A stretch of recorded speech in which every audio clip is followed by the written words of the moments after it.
This is the Urban Binge Radio.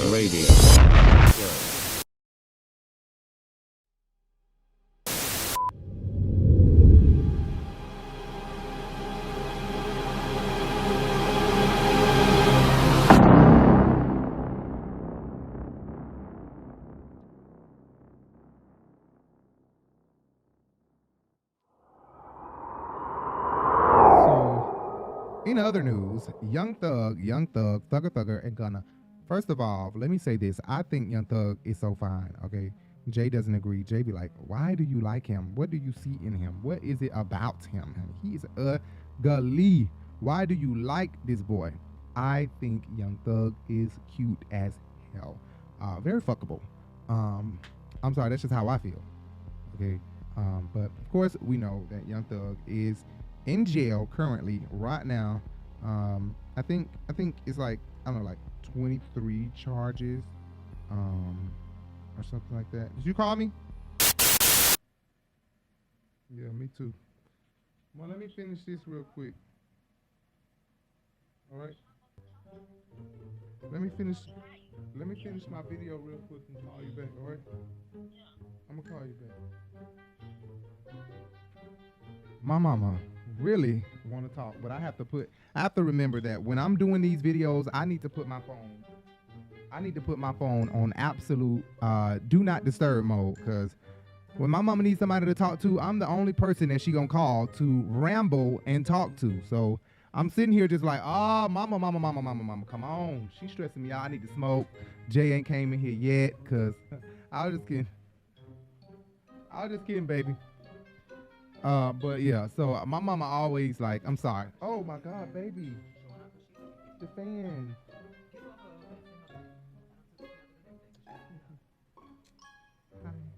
Hi, everybody. Say hi. Hello. Hi. Give me a hug. So yeah, sorry. See, if it's not one thing, it's another. Okay, I'm always being stopped. Anyway, so yeah, Young Thug is in jail, currently being held at the Cobb County Jail. He is being charged, and his name is Jeffrey Williams. Let's not forget, this boy's name is Jeffrey Williams. It doesn't matter. Jeffrey is fine as hell, okay, with his cute name and everything. Oh my God, I love it. Anyway, he's been charged with conspiracy to violate the racketeering, influence, and corrupt organization. So that's what RICO stands for: Racketeer, Influence, and Corrupt Organizations Act. In a 56 count indictment, 88 pages, okay, 88 pages, 56 count indictment that also included several other Young Stoner Life records. So it's supposed to be Young Stoner Life is what a lot of the YSL members are now saying since these charges have come up. The new thing is that it's Young Stoner Life. And I know that a lot of people were already saying that. A lot of the children in Atlanta were already, I'm from Atlanta, just to let you guys know, but I currently do not live in Atlanta, but born and raised all my life in Atlanta. But the children do say Young Stoner Life, but Young Thug says Young Slime Life. So that's what the prosecutors are trying to say, that the YSL is slime. And I don't know what the difference is, and I guess they have a new meaning for slime and Young Slime or whatever. I don't know. I guess it means something bad to them. Thug was arrested on May 9th after his home in Atlanta was raided by authorities, right? It was helicopters everywhere. And Ghana was another person who was named in the whole thing. Anyway, they did hours and hours and hours the other day. They're trying to get him out on bond. And June 2nd, they did hours and hours of talking. This man was going to pay upward of $1 million, more than $1 million. He's going to build a studio inside of one of his 4 homes around Atlanta. He was going to stay in the house 24/7, excluding any electronics, no Wi-Fi, with an ankle monitor, 24/7, watched around the clock by the sheriffs of Atlanta. All this stuff he was willing to do. And his attorney talked for about 2 or 3 hours, had witnesses come up to vouch for the fact that he would be doing work in the community and not doing any miscellaneous things in the community, not threatening any witnesses, no contact with other people, and all this kind of stuff. And I felt like everything that the attorney was offering and saying Thug was going to do in order to be out of jail and free at home until the trial, which is in January of 2023, that's next year, it was basically jail. He was just going to be at home. He was not going to have electronics. He wasn't going to be able to go outside the house. He was going to have to be monitored 24/7 by sheriffs in his house, 3 sheriffs in his house. He was going to have to let the courts know every time somebody wanted to come over. They were going to have to be on a clearance list to clear them to come into the home. He was going to pay and put the sheriff's office on an hourly salary. I mean, like, literally, he was going to do a lot to maintain his, I guess, kind of sort of freedom, if you will. But not really freedom, because he was going to be in jail at home. And they really set it up really nice. They had Machine Gun Kelly send in a video. They had Kevin Liles come up on the stand and speak. They had a 15-year-old, a minor, even come into the courtroom and speak from Cleveland Avenue in Atlanta. At the end of the day, after Young Thug's attorneys had pled this hours and hours and hours long case, trying to plead with the judge to please let my client out on bond. He is not a danger to the community. He said it was finally time after recess for the DA to speak, and the DA only literally spoke for about 20 to 30 minutes, and all of his words were basically the straw that broke the camel's back, because the judge denied the bond based off of what the DA fought and combated back with Young Thug's attorney. Basically saying, you know, all of what Young Thug is willing to do to get out of jail is perfectly fine. But here's the problem. He's here because of RICO charges.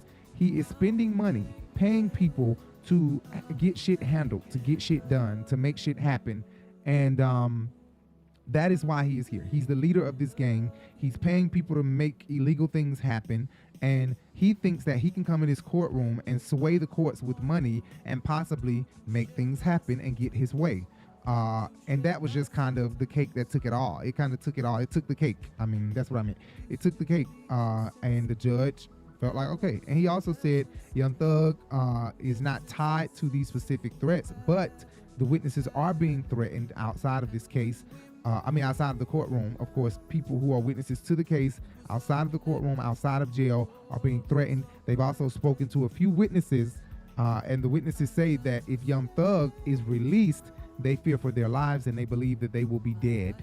So he was asking the judge, you know, based off of all of that, I'm asking that he stays just right where he is until this trial happens. And the judge took all of those words and could not fight back with that and denied bond. I was very shocked that after 6 to 9 hours, we sat there watching this, thinking that this man was going to have some type of leniency on Young Thug and release him on bond based off of everything he was willing to do.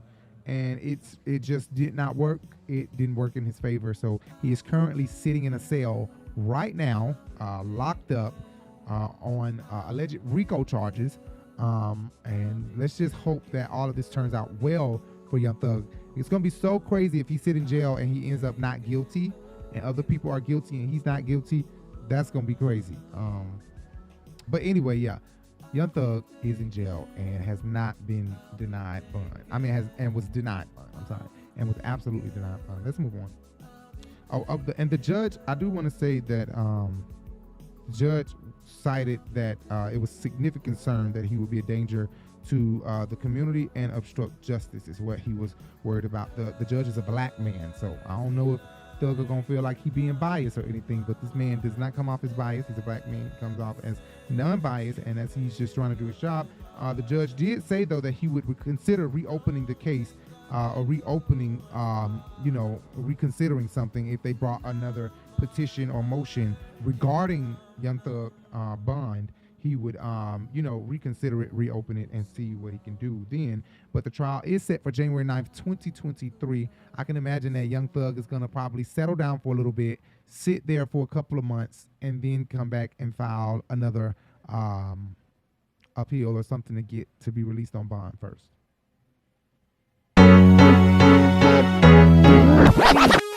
The Urban Binge Radio Podcast, where we discuss viral topics, hot jams, new artists, fun, and informative interviews and conversations. This is your news stop for the hottest trend in urban culture news. 2 shows, 1 podcast, The Urban Binge Show and Sunday Flow Show powered by The Urban Binge.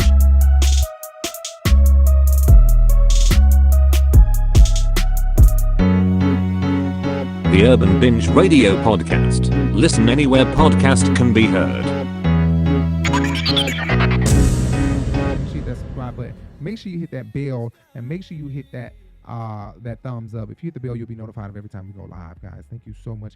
Check out the podcast, Urban Binge Radio, the Urban Binge Radio, and check out our boutique, Urban Binge Boutique, stylish urban wear, streetwear for ladies of all sizes. Make sure you check us out. Urban Binge Boutique, urbanbinge.myshopify.com, at Urban Binge Boutique on Instagram, at Urban Binge Boutique on Facebook, and our blog is the Urban Binge, Instagram, Facebook, and Twitter at the Urban Binge. Make sure you check us out.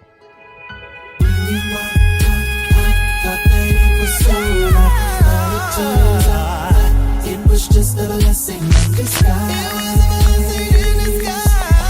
Thank you, 'cause I dodged a bullet. When you walked out, I thought that it was over, but it turned out it was just a blessing in disguise. A blessing in disguise.